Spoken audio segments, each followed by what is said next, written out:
할렐루야, 반갑습니다. 새벽기도에 함께 하시는 성도 여러분, 주님의 이름으로 환영하고 축복합니다. 찬송가 542장입니다. 542장 구주 예수 의지함이 542장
날마다 은혜를 부어주시는 주님 감사합니다. 금요일 새벽 주님 앞에 엎드립니다. 요한복음 3장의 말씀을 통해서 세례 요한의 섬김과 그 부르심의 성취를 주목하고자 합니다. 주님의 말씀이, 주님의 뜻이 우리를 통해서 이루어지게 도와주시옵소서. 주님, 우리 교회의 Next Generation, 다음 세대를 축복하여 주시옵소서. 어린아이부터 초, 중, 고 또 청년에 이르기까지 다음 세대들이 우리 교회에 붙여지고 그들이 믿음 안에 영적 거인으로 성장하게 도와주시옵소서. 주님, 환우들 위해 중보합니다. 위로하시고 치유하여 주시옵소서. 이기성 권사님, 김덕희 집사님, 고중자 권사님, 구 미셸 사모님, 하나님 긍휼히 여기사 치유하시고 위로하여 주시옵소서. 예수님 이름으로 기도합니다. 아멘. 하나님께서 주신 말씀 요한복음 3장 22절에서 36절까지입니다.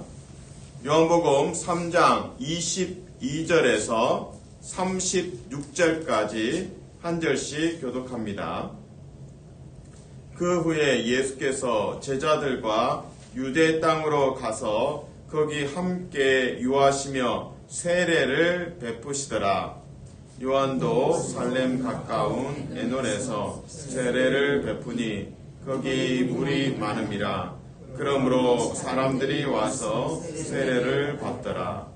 요한이 아직 옥에 갇히지 아니하였더라.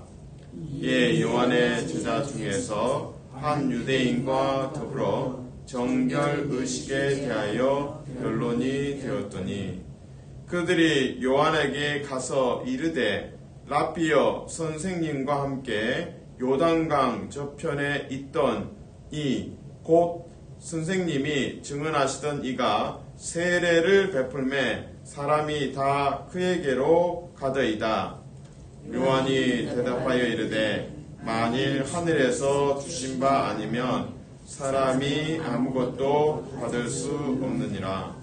내가 말한 바 나는 그리스도가 아니요 그의 앞에 보내심을 받은 자라고 한 것을 증언할 자는 너희니라.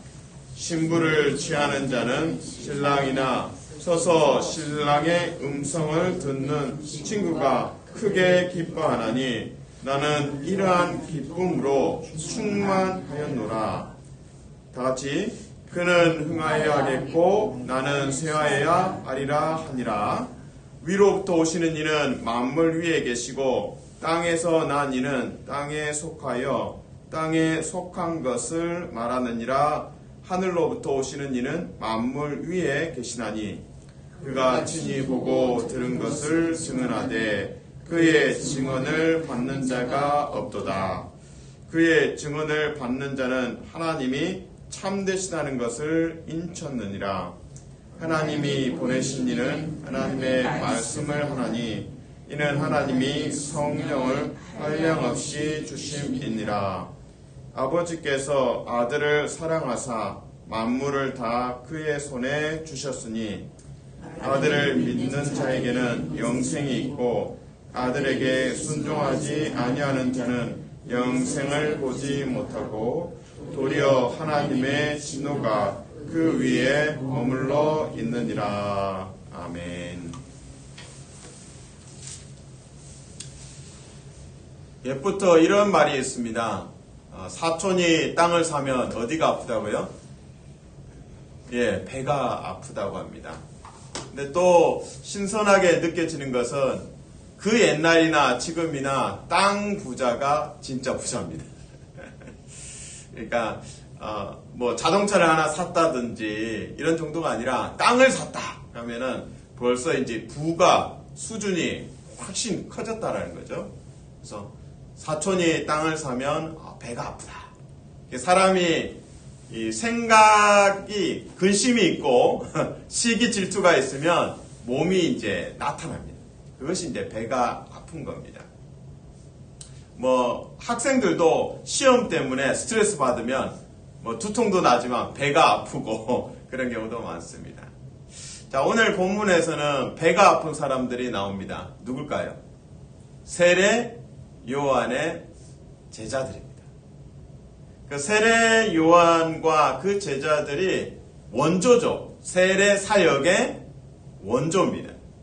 그런데 이제 예수님이 후발주자로 또 그 제자들이 후발주자로 세례를 베풀었습니다.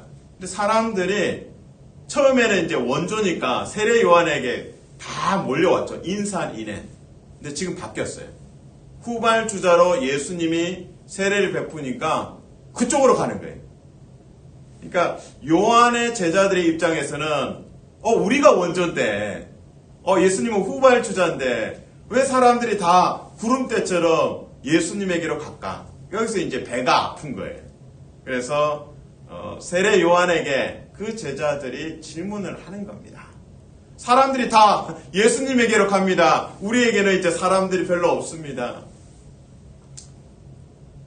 요한의 제자들은 배가 아프지만 세례 요한은 정작 기뻐하고 기뻐합니다.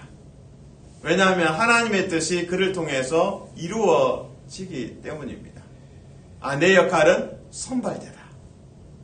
그리고 나는 신랑의 들러리다. 신랑의 친구다. 결혼은 신랑이 하지만 나는 그 신랑의 기쁨에 동참한다. 그리고 또 세례요한이 이렇게 고백합니다. 그는 예수님은 흥하여야 하겠고 나는 쇠하여야 하겠다. 사랑하는 성도 여러분, 축복합니다. 교회 안에서 경쟁하지 않고 옆에 사람과 비교하지 않고 오직 주님의 뜻이 나를 위해 성취되는데 기쁨이 차고 넘치시기를 주님의 이름으로 축복합니다. 아멘. 예를 들면 교회에서 이 무대에 오르는 섬김들이 있습니다. 찬양 인도를 한다거나 찬양대, 성가대, 또 특별히 찬양대에서 또 솔로, 홀로 이제 노래를 부르고 그러면 모든 성도들의 그 눈길이 한 사람에게 주목이 됩니다. 그런 섬김도 있습니다.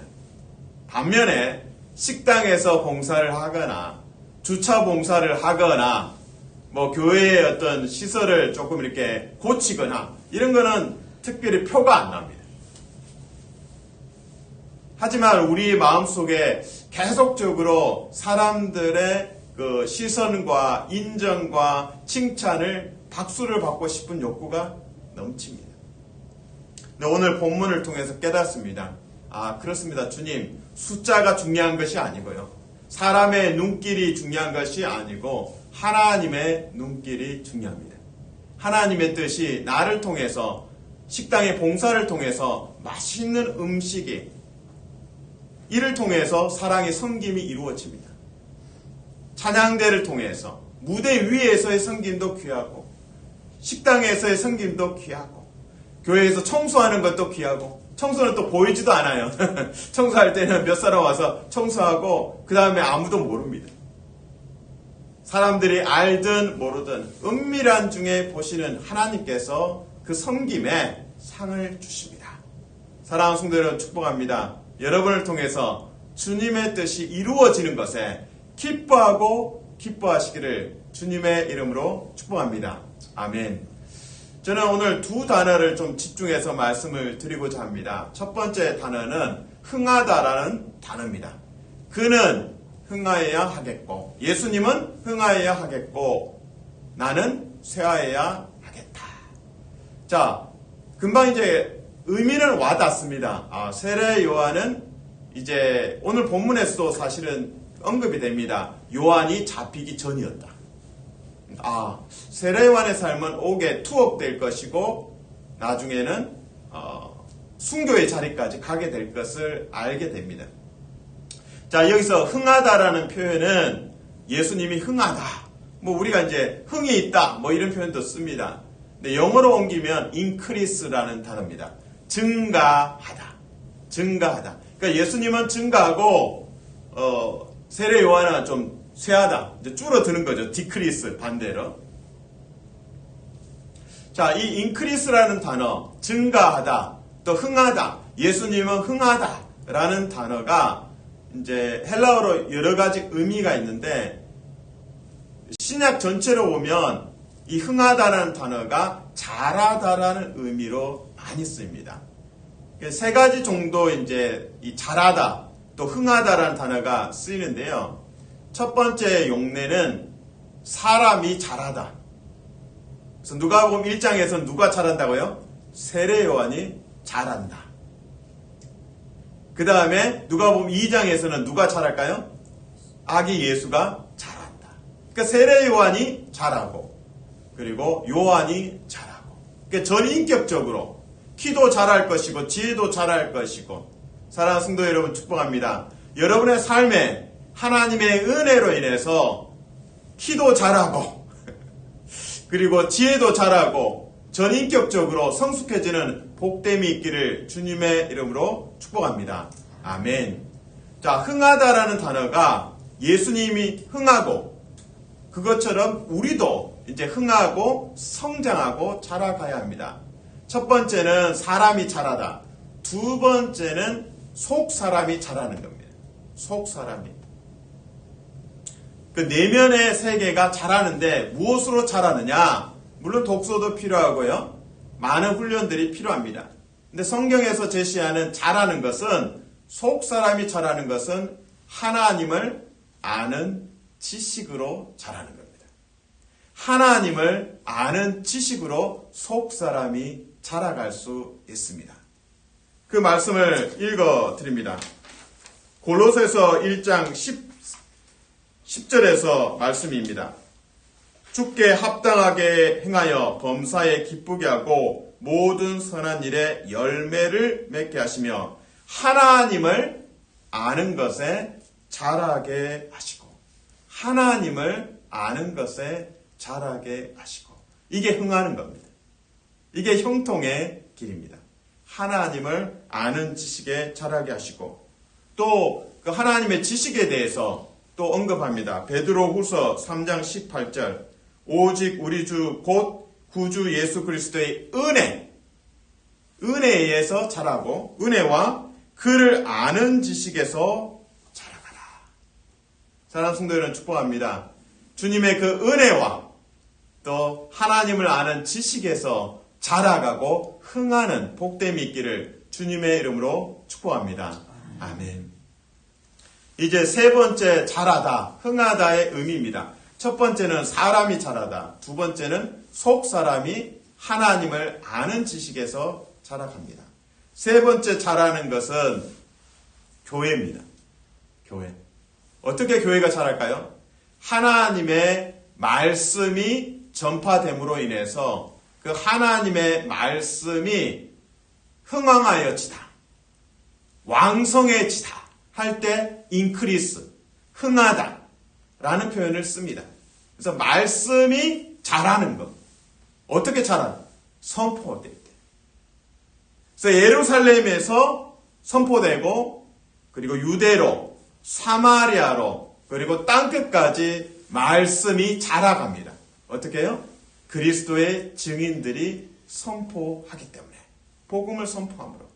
그래서 사도행전에서 이 인크리스, 흥하다, 또 인크리스, 자라다, 이 표현을 이제 사도행전에서 이렇게 표현합니다. 왕성, 하나님의 말씀이 왕성해지고, 그리고 하나님의 말씀이 흥왕하여지다. 흥왕이라는 표현은 번창하고 왕성하다.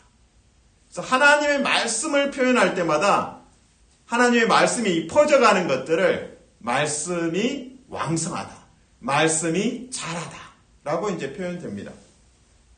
사도행전 6장 7절 말씀입니다. 하나님의 말씀이 점점 왕성하여. 이제 그리스도가 흥하고 동일한 쓰임새가 하나님의 말씀이 점점 흥하고 왕성하여 예루살렘에 있는 제자의 수가 더 심히 많아지고 허다한 제사장의 무리도 이 도에 복종하니라. 그 사도행전 6장에 지금 하나님의 말씀이 왕성해졌다. 유대교 구약만 믿던 제사장도 제자가 되었다. 부흥이죠. 근데 6장에 어떤 사건이 있습니까? 사도행전 6장에 식사 문제로 이제 히브리파 과부들이 있고 헬라파 과부들이 있어요. 그 언어가 다른 거예요. 근데 한쪽에서는 두 그릇 먹는데 반대편에서는 밥을 못 받은 거예요. 그게 불평이 터지고 정말 그 먹는 문제로 사람이 기분이 상하면, 속이 상하면 큰 분쟁이 될 수 있습니다. 근데 그 문제를 다루어 갈 때 기도하고 7 집사를 세우고 그 결과가 지금 이겁니다. 하나님의 말씀이 왕성하여지더라. 사랑하는 성도 여러분, 축복합니다. 때로 우리 인생에 이 위기가 있고 또 교회에서도 위기가 있을 때 있습니다. 문제가 있죠. 그럼에도 불구하고 하나님의 말씀에 자라가고, 그리고 하나님의 말씀을 선포함으로 하나님의 말씀이 자라가고 증거하고 왕성해지고 부흥케 되고 구원받는 자들이 있는 복됨이 있기를 주님의 이름으로 축복합니다. 아멘. 지금까지 그는 흥하여야 한다. 예수님은 흥하여야 한다. 흥하다는 단어가 increase, 영어로 표현되고, 그리고 세 가지 용례로 사람이 자란다. 두 번째로 하나님을 아는 지식에서 속 사람이 자라간다. 세 번째로는 하나님의 말씀이 자란다. 하나님의 말씀이 흥왕화해진다. 왕성해진다. 이게 말씀이 자라가죠. 선포하기 때문에. 오늘 두 번째로 보아야 될 단어는 요한복음 3장에서 정결 예식입니다. 정결 예식. 그 요한의 제자들이 한 유대인과 정결 예식에 대해서 변론하고, 그리고 이제 그 세례 요한에게 와서 제자들이 또 질문합니다. 왜 사람들이 이제 왜 예수님에게로 다 갑니까? 우리는 사람들이 별로 없는데. 여기서 이제 정결 의식, 이제 세례와 연결되겠죠. 세례가 원래 구약에서도 있죠. 그러니까 이제 세례라는 표현보다는 그냥 씻는 것, 하나님 앞에 나아갈 때 성전에 나아가기 전에 씻는 것들은 있었습니다. 계속. 그런 맥락에서 이제 정결 예식이 언급되고 이제 세례가 연결됩니다. 근데 요한복음 2장에도 정결 예식이 언급되었죠. 가나 혼인잔치에 돌 항아리 몇 개 있습니까? 6개.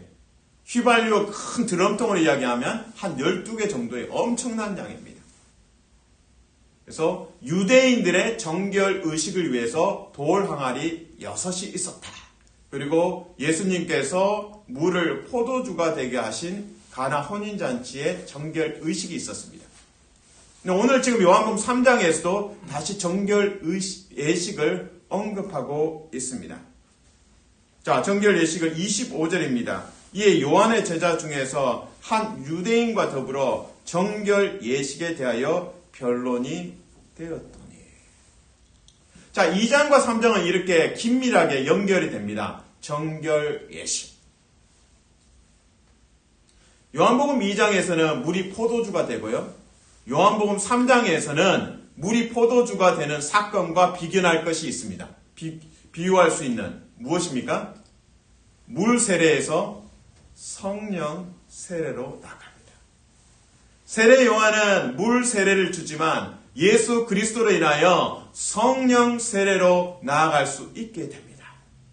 이것이 바로 물이 포도주가 되는 사건처럼 그리스도가 드러나는 사건입니다. 요한복음 2장에서 물이 포도주가 된 이 상황들을 완전히 이해하는 사람들은 없습니다. 오직 누구만이 물이 포도주가 된 것을 명확하게 알고 있습니까? 하인들이죠. 물 떠온 하인들은 알더라. 그게 키가 됩니다. 열쇠가 됩니다. 물 떠온 하인들은 알더라. 요한복음 2장에서 정말 기뻐하는 사람들은 이 더 좋은 포도주를 마신 사람들이 아니에요. 땀 흘리고 수고했고 왜 이걸 해야 되는지 모르겠지만 물 떠오고 근데 그 떠온 물이 포도주가 된 거 그거 경험한 사람들 그 하인들이 특권을 누린 거예요. 영광을 누리고 기쁨을 누린 사람들입니다. 요한복음 2장에서 물 떠온 하인들은 알더라. 요한복음 3장에서는 물 떠와서 세례를 베풀던 요한은 알더라. 물 세례에서 성령 세례로 나아가는 그 일에 세례 요한이 참여했고 이것이 나의 특권이고 이것이 나의 기쁨이고 이것이 나의 성취고 하나님과 동역하는 것이구나. 사랑하는 성도 여러분 축복합니다. 요한복음 2장에서 물 떠온 하인들은 알더라. 요한복음 3장에서 물로 세례를 베풀던 요한은 알더라. 2장에서는 물이 포도주가 되고 3장에서는 이제 물 세례에서 성령 세례의 시대로 예수 그리스도로 말미암아 활짝 열리게 됩니다. 그 일에 세례 요한이 기뻐합니다. 사랑하는 성도 여러분 축복합니다. 여러분을 통해서 물이 포도주가 되고 그리고 물 세례에서 성령 세례로 넘어가는 그 하나님의 사역에 동역하고 그 일로 인해서 여러분 안에 기쁨이 배가 되고 자부심이 배가 되고 성취감이 보람이 가득한 성도 되시기를 주님의 이름으로 축복합니다. 아멘. 기도하겠습니다. 하나님, 그는 흥하여야 하겠고 나는 쇠하여야 하겠다라고 세례요한이 고백합니다. 주님, 우리의 속사람이 하나님을 아는 지식으로 인하여 자라게 도와주시옵소서. 우리가 순종하여 말씀을 선포할 때마다 말씀이 왕성해지고 자라고 하나님 나라가 세워지는 복됨이 있게 하여 주시옵소서. 물도원 하인들은 물이 포도주가 되었음을 가장 가까이에서 경험했습니다. 물 세례에서 성령 세례로 나아감에 있어 물로 세례를 베풀던 요한은 알게 되었습니다. 우리도 우리의 그 섬김 속에서 하나님의 뜻이 이루어지고 성취되는 기쁨이 충만케 하여 주시옵소서. 예수님 이름으로 기도합니다. 아멘. 주여 3번 외치고 우리가 통성으로 함께